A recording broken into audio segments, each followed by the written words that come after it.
A Spoonful of Inspiration. There is a place inside every writer where the words collect like rainwater in a low field, still and waiting. And the question that haunts the writer's days and nights is simply this: what will finally cause that water to move? It may be a word drifting loose from someone else's conversation, or a photograph that touches something old and unnamed inside you, or the peculiar way the light falls across a place you have never been but somehow already know. For Marjorie Kinnan Rawlings, that place turned out to be a few dozen acres of Florida scrubland called Cross Creek. And what happened to her writing there was something close to a miracle. Though she herself might have smiled at the word and gone back to her 8 pages, she'd been calling herself a writer for some years before she found the creek.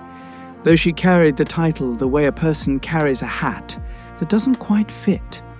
While living in Rochester, New York, she wrote a newspaper column for the Journal American called Songs of the Housewife. And while there's nothing shameful in honest work, she knew in the marrow of her that it wasn't the work she was put on earth to do. There was a novel inside her. She felt it the way you feel a change in weather before the clouds have gathered, and Rochester, for all its decent qualities, wasn't going to give her what she needed to write it. When her mother passed and left her a small inheritance, Rawlings did what a brave woman does when she knows what she needs. She went and got it. In 1928, she purchased 72 acres near the town of Hawthorne, Florida, land that came with a working orange grove and more silence than she'd known in years. The creek wasn't beautiful in any way that the city would have recognized. It was tangled and humid and indifferent to strangers, and the people who lived there weren't inclined to rush their judgments about newcomers. For a time, she was just that, a stranger who'd wandered down from somewhere north and planted herself in their midst. Nonetheless, Rawlings was patient, and she was genuine, and eventually the residents of Cross Creek came to accept her as one of their own, which was the finest thing they could have offered her. What she found there was everything Rochester had withheld. The stories were growing right out of the Florida earth, rooted as deep as the live oaks. She could hear them in the way people talked on their front porches, in the way they moved through their hard and distinct lives. She began writing to Maxwell Perkins at Scribner's, long letters full of the creek and its people. And Perkins, who had an editor's instinct for the real thing, wrote back and told her she was onto something. That encouragement was the last door she needed opened, and she walked through it without hesitating. She was methodical in her craft, the way the good ones always are. 8 pages a day was her measure, and she held herself to it. She'd set her sights on Leonard Fidia, a man the whole region recognized as something of an artist in his chosen field.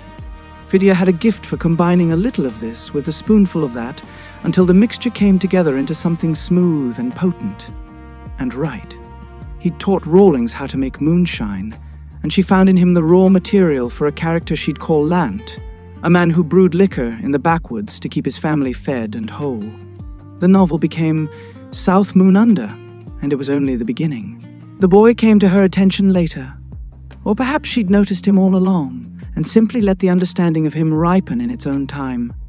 Todney Slater was a child burdened with more physical troubles than any youngster ought to carry, and yet he moved through his swampy world with a contentment that puzzled and moved her.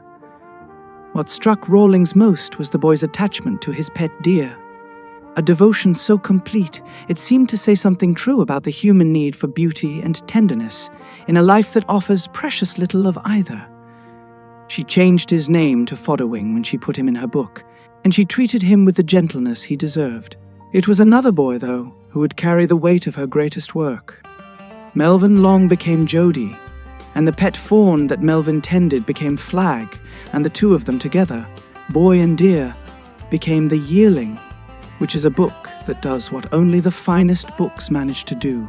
It makes you feel the whole of a life compressed into the space of 1 year's growing.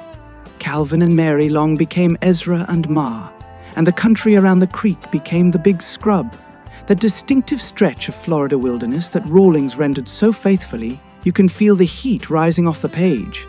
You can smell the turpentine and the pine straw, and you understand without being told that this place made demands on its people, and that its people were, in the main, equal to those demands.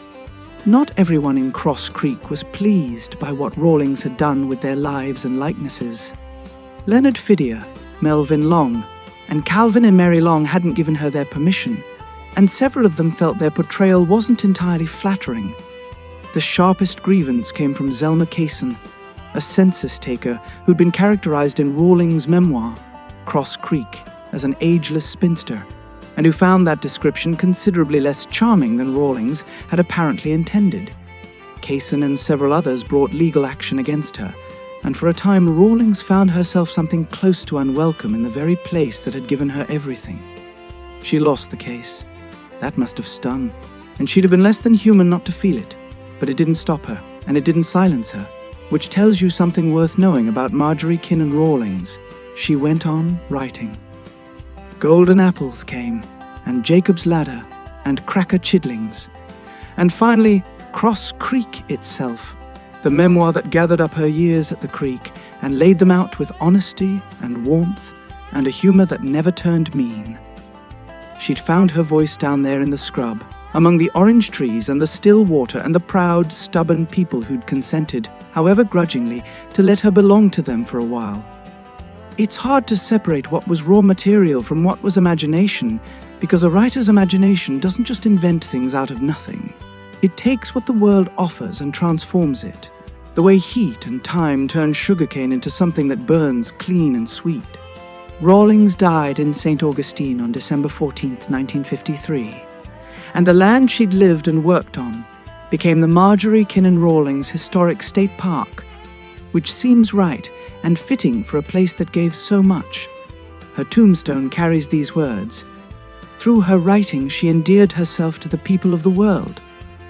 That's a thing worth being said about a person when their time comes. She earned it in a scrubby orange grove in central Florida 8 pages at a time, learning the names of things and the weight of lives unlike her own and writing them down before they could be lost. For any writer, inspiration isn't something you manufacture. It's something you go looking for with enough patience and enough honesty to recognize it when you find it. Rawlings went looking and found Cross Creek, and Cross Creek was more than enough.